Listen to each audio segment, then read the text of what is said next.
The Water Swindler. Written by Ben-Tzion Spitz. Narrated by Jennifer Kahen. Baral of the tribe of Ephraim paced within the newly built fence that protected his cistern.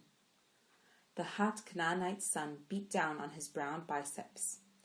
"It's my cistern," he told himself. "I dug hard and deep. The stream is in my property, and I have the right to it. If I want to narrow the stream and collect the water, it's my business. I need this water. I can't rely just on the rains." His adventurous goats and the annoying children of his neighbors had been getting closer to the cistern, more than he liked. He had already lost one young goat this week and didn't want to take chances on losing another. It was strange, though.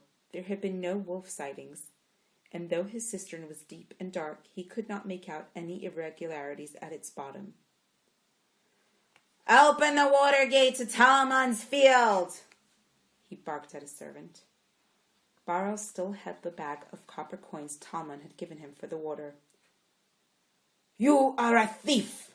Talmon had yelled, his short brown hair glistening in the heat.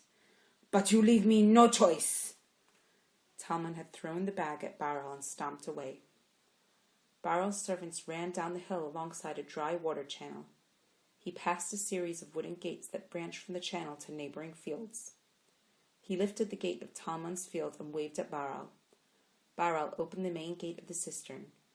Water gushed down the channel. Baral counted on his fingers until he reached 10, and then shut the gate.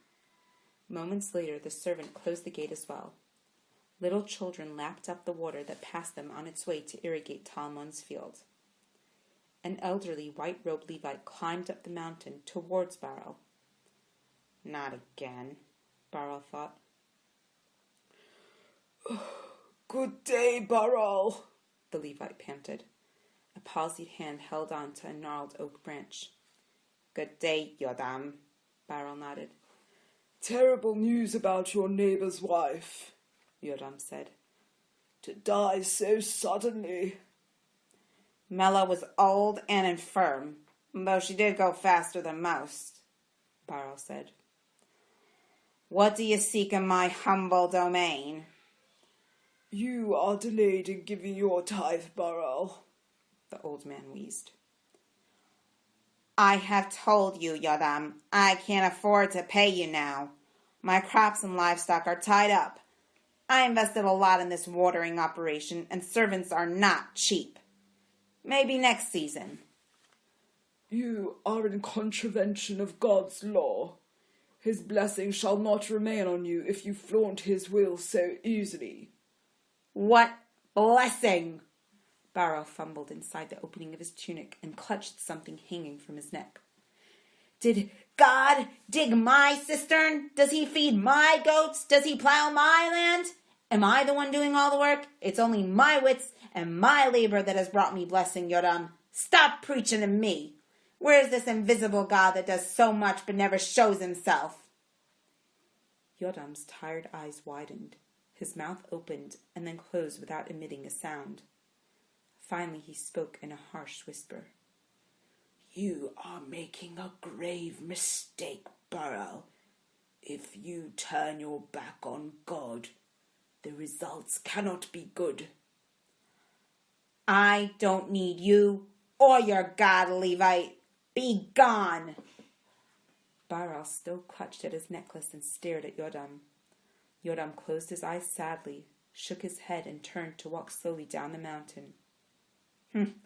"I like the priests of Ashtart better," Baral thought. "They're cheaper." His own Levite brethren demanded a full tenth of his produce, an incredible amount. And what did he get in return? An earful of pious monologues and angry warnings. The Ashtartites, on the other hand, requested much less. A bag of flour or a single goat, and they knew how to show gratitude. They had given him a beautiful little god, a golden one no less. He had seen people carrying clay figurines of Ashtart with her fertile stomach and her heavy bosom. But the priests had sensed the potential in Baral. They had given him a golden Ashtart. Baral appreciated their cunning. They knew a man of his standing among the Israelites required discretion, They cleverly made a hole within the torso of the golden figurine and threaded a strong, thin, leathery rope through it. The idol hung around his neck underneath his tunic. Baral kissed his Ashtart often. He made sure no one was looking. He loved the feel of gold on his lips. When he couldn't kiss it, he would stick his hand in his tunic and hold it, enjoying its solid, heavy weight. Talmon was stomping up the hill with an axe in one hand, followed by a procession of 4 other neighbors and 3 judges, including the panting Yodam. Talmon's going to say I didn't give him enough water, Baral thought. He looks furious. I didn't hold back that much water. Why should he be so mad? Why the whole ensemble? You swindler! Talmon yelled as he came within earshot. You are a thief and an evil man! Your water is making my kids sick! What are you talking about? Baral answered. There's nothing wrong with my water, and I'm not giving your money back. You fool! You'll lose much more than your money if I'm right. When is the last time you tasted it? Talmon grabbed Baral by the tunic. Get your hands off of me! Baral pushed Talmon away. I taste it every day. It's fine. Leave me alone. It's not fine. It's poisonous. Do you drink from your fancy cistern, or do you get your water from elsewhere? It's from the same stream. I get mine from an upstream channel, but it's the same water. Let's see. Talmon walked towards the gated cistern. Wait! Baral stood in front of him. This is my property, and you cannot enter without my leave. I have a son dying down there, and it may be your fault. Talmon looked up at bulky Baral, who stood almost a head taller than him. I swear by God, Talmon raised his axe. If you don't get out of my way, I will kill you. Okay, no need to get violent. Baral stepped aside. There's nothing to see anyway. Talmon approached the cistern and drew water. He swished the water in his mouth and then spit it out with a grimace. It's rancid, he cried out. Taste it! Baral's eyes widened. No, he thought. It's not possible. It would be a disaster. Baral drank some water. He tried to spit it out casually. It's not so bad. Liar! Talmon yelled. Something is poisoning this water, and I'm going to find it right now. Talmon peered deep into the cistern, but could not see anything below, even in the midday sun. The assembly of neighbors and judges also looked in with no success. They walked further upstream and noticed the areas where Baral had narrowed the stream. Baral followed the group closely, scowling at the intruders' backs. In a few areas, thick hedges grew wild, obstructing the view. Talmon jumped into the shallow stream, soaking his sandals in the bottom of his tunic. He slogged slowly against the light, gurgling current, splashing noisily. Baral and the rest of the group followed him. Look! Here it is! Talmon exclaimed. In the middle of the stream, hidden by thick shrubs, was the decomposing carcass of a small goat. It's your fault, Talmon pointed at Baral. Your greed and your negligence have brought us ruin. It's your fault Mela died. It's your fault the children are dying. It's your fault our crops are all ruined. Months of work and money are gone, dying in the sun. You can't blame me for this, Baral argued. I didn't know. It was an accident. You are witnesses, Talmon pointed at the group. By God, I want justice and I want it now. What is the verdict? Talmon pointed at the judges. You have all the evidence and all the facts in front of you. Who will pay for our damages? Baral should be exiled for the death of Mela. He won't need his land if he's in exile. First take the carcass out of the water, Yodam said. Then let us find a shady place where we can sit and review the case. Talmon and a neighbor hauled the soggy carcass out of the water. The group walked to the entrance of Baral's large house as the sun crossed to the west. Baral fetched 3 stools for the judges and held on to his necklace. Beads of sweat rolled from his forehead down to his neck. He knew their decision would be final and most likely disastrous. The judges spoke amongst themselves and then turned to Baral. Baral, do you have anything to say in your defense?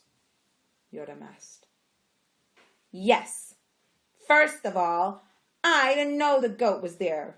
Second of all, nobody knows that Mela really died from the water or that the children were sickened because of it. Third of all, I don't see why I should be responsible for any of this. And finally, I think it's unfair that the man who not less than an hour ago came pressing me for my tithes should be the one deciding on the fate of my land and my produce. Is that all you have to say, Baral? Yoram asked. Yes. Talmon, you will speak for the other neighbors as well. Yes, sir. Proceed. For years, Baral has been slowly narrowing the stream and deepening his cistern. We didn't say anything, as the water, which is our right, still flowed to us. Last season, he stopped the flow. He gave us no choice but to pay for his water. We grudgingly agreed. We don't have a choice. If the poisoning would have occurred to public waters, we would have no complaint besides negligence. But it happened in his waters. We paid good money to irrigate our crops. A whole season worth of crops are ruined because of his water. His water killed Mela and sickened my children to the point that I don't know if they will recover. We demand that all our losses and expenses be covered and that this murderer be sent to exile. The other neighbors murmured their agreement. The judges conveyed. They turned towards each other and spoke heatedly, pointing at each other, nodding and shaking their heads. They counted on their hands and pointed at the fields and land of Baral and his neighbors. The top of Baral's tunic was wet from sweat, and his idol became slick in his hand. He cupped the idol in both hands and brought it to his lips. He kissed it gently with a fervent prayer to Ashtart. Please help me. These judges will take everything away from me and exile me to Shechem. To be in a Levite city, copperless and surrounded by more Yarams, will be unbearable. The judges faced the crowd and news arrived that Talmon's son had died. Talmon ripped the front of his tunic and sat on the ground, red-eyed, not shifting his gaze from Baral. We are sorry for your loss, Talmon, Yodam stated. We believe that Baral's dead goat in his water is responsible for your son's death and that of Mela. The crowd murmured in approval. However, this was indirect and not intentional, and we do not hold Baral responsible enough to warrant exile for the deaths. He does not even require to be presented in a larger court for capital cases. The main use of the water which he sold you was for irrigation, and as such the deaths were accidental. What? Baral called out. Silence! Yodam put up his hand. We are not finished. Baral wiped sweat from his forehead with his sleeve. We do find Baral responsible for the financial losses. By taking control of what was previously a public water use, he needed to ensure its fitness for use. By charging for the water, he in essence took responsibility for its use. By being the direct cause of the loss of your crops, he must make full restitution, and it is considered as if he did intentional damage to your fields. He needed to be much more careful with the water he provided for irrigation. But that was accidental too, Baral cried. Your scheme to sell free water to your neighbors was no accident. Baral, you have shown a consistent disregard for your neighbors and for your brethren in general, so we are not surprised by your behavior. While it is true that I pressed you for the tithe, I did so only as an agent for my needy Levite brothers, just as I am an agent of our court in administering justice. I can't pay off everyone's losses. It would leave me with nothing.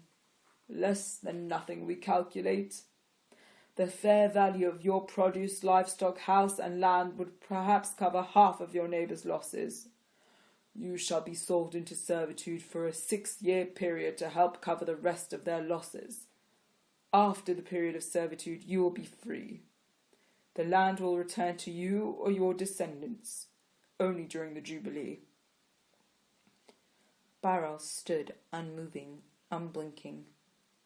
"I don't believe what they're saying. Copperless, landless, a servant. Servants work for me. I work for no man. I won't submit to this. They take everything and still want to make me a slave." Baral spat in Yoram's face. "I work for no man," Baral declared. Baral took his necklace off and waved the golden idol for all to see. It seemed to smile in the glinting sun. "I renounce you. I renounce you and your God. You're the ones who are thieves. You take my ancestral land. You take my hard-earned money and the flocks and produce and give it to my friendless neighbors." Baral then kissed his idol. "I shall go to the Ashtartites. They know how to treat me. They give me the proper respect." And then he ran. He ran down his mountain and into the valley. He ran for miles. He reached the mountain of the Ashtartites. At the top of the mountain, Baral could see the tall Ashtartite fortress, olive pink sandstone. The sun was setting, giving it a reddish hue. Baral placed his idol back around his neck, outside his tunic. He knocked on the heavy door of the fortress. Sentries on the tower reported his approach. "It's me, Baral!" he yelled. "Open up, please, I need your help!" The high priest, an old man in red robes and shaven head, welcomed Baral into the courtyard of the fortress. Red cobblestones were darkened by the shadow of the fortress walls. Torches on the wall were already lit, lighting the cool courtyard. "What happened, my son?" the high priest asked. "Oh, Ashtar, it was horrible! That Levite Yoram took everything away from me. My land, my goats, everything. They wanted to sell me as a servant. Can you believe it?" "That is indeed terrible." Ashtar looked crestfallen. "I have heard of Israelite justice, and it truly is difficult to understand." Ashtar signaled with his fingers to the guard in the courtyard. He touched his thumb to his middle finger, making a ring of flesh. The guard nodded and entered a storeroom. "What can we do for you, Baral?" "I need a place to stay, a home. I've renounced the Israelite God and fully embraced Ashtar. I need a place to rest and figure out how to get back on my feet." "It is such a shame you lost everything," Ashtar said. "We had such hopes for you when you had land and power and wealth. We saw a great future for you. Your taking over the stream was particularly cunning, and I don't doubt was partly from our influence. But now that you are copperless, you will be mostly a burden." Ashtar approached Baral and ripped the golden idol from his neck. "My God!" Baral cried. "That's my God! How can you take it away from me?" "You will not need this one anymore," Ashtar said as he caressed the idol and placed it gingerly in his pocket. "Why? What are you doing?" Baral asked as the guard returned to the room and approached Baral's back. "You seek a home. We shall give you one. You will be spending considerable time here," Ashtar said as Baral heard the clink of copper shackles on his ankles. "Take him to the slave pit," Ashtar told the guard. "The slave pit? I'm to become a slave? For how long? I would have been better off with the Levites." "Our slaves work forever or until they die. So far, they have all died first, some quickly." Ashtar turned to the guard. "Remember to give the slave a clay ashtart, a heavy one. Perhaps he will find it comforting." This has been The Water Swindler, written by Ben-Tzion Spitz, narrated by Jennifer Kahen.